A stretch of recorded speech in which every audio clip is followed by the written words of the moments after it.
ମା ଆଜି କଣ ରୋଷେଇ ହବ? तोर पर आज मुंड बिंधिला तू जा रेस्ट ने सुओ मु आज रोषेई कर देबी हैला। ନାଇଁ ମା ମୁଁ ଥାଉ ଥାଉ ଆପଣ କଣ ରୋଷେଇ କରିବେ?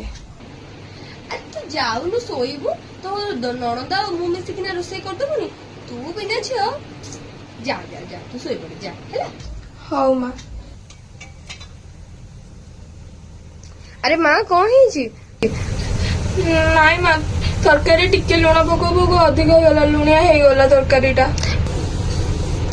एई कथा पे तू जा मु आउ थर तरकारीटा बसई दउची हैला तू जा। हो ହଉ ମା। हेलो मां तू एठी कोन करूछु? खाइनु रोषेई घरे खाइबा थुआ हेची। ମୁଁ ଟିକେ କାମ କରୁଥିଲି ତ ସେଇଥିପାଇଁ ଖାଇନି, କାମ ସରିଗଲେ ଯାଇ ଖାଇଦେବି। तू आगो से काम बंद कर, आगो जा खाई के आसबु तापर जाई जा गलु गलु आगो खाइबु जा जा। ହଉ ମା।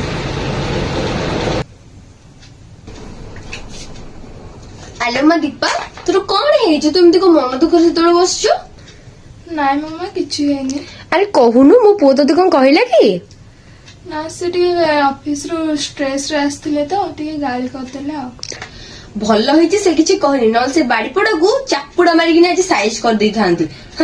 ଆଉ ଗୋଟେ କଥା ଜାଣିଛୁ, ଘରର ଲକ୍ଷ୍ମୀ ସଦାବେଳେ ହସିଲେ ଖୁସିରେ ରହିଲେ ଘରଟା ସୁଖ ଶାନ୍ତିରେ ଭରିପୂର୍ଣ୍ଣ ହେଇକି ତ ସେଥିପାଇଁ ସଦାବେଳେ ହସୁଥିବୁ ହେଲା। ଆଇଲେ ଆଇଲେ ଏଠି ବସିଲୁ, ତତେ ଗୋଟେ ଜିନିଷ ଆଜି ଦେଲି। ଏଇ ଚାବିକାଠିଟା ମତେ ନା ମୋ ଶାଶୁ ମା ଦେଇଥିଲେ, ଆଜିଠାରୁ ଏଇ ଚାବିକାଠି ମୁଁ ତତେ ଦେଇଦେଲି ହେଲା। ମା ଏବେଠୁ ଏ ଚାବିକାଠି ମତେ କଣ ପାଇଁ ଦଉଛନ୍ତି? ମୁଁ ଯେତେବେଳେ ନୂଆ ବାହା ହେଇକିନା ଆସିଥିଲି ମୋ ଶାଶୁ ମା ମତେ ଏଇ ଚାବିଟା ଦେଇଥିଲେ, କିନ୍ତୁ ମୁଁ ତ ଏବେ ଶାଶୁ ହେଇଗଲିଣି, ତୁ ଆସିଠାରୁ ମୋ ବୋହୁ, ସେଥିପାଇଁ ମୁଁ ତତେ ଏଇ ଚାବିଟା ଦେଇଦେଲି ହେଲା। ମା ଆପଣ ମୋ ଉପରେ ଏତେ ବିଶ୍ୱାସ କରୁଛନ୍ତି? ହଁ ସେଥିପାଇଁ ତ ଚାବିଟା ଦେଲି। ମୁଁ ଆଶା କରୁଛି ଏମିତିକା ଶାଶୁ ସମସ୍ତଙ୍କ ଭାଗ୍ୟରେ ମିଳୁ। ମୋ ଶାଶୁ କେତେ ଭଲ।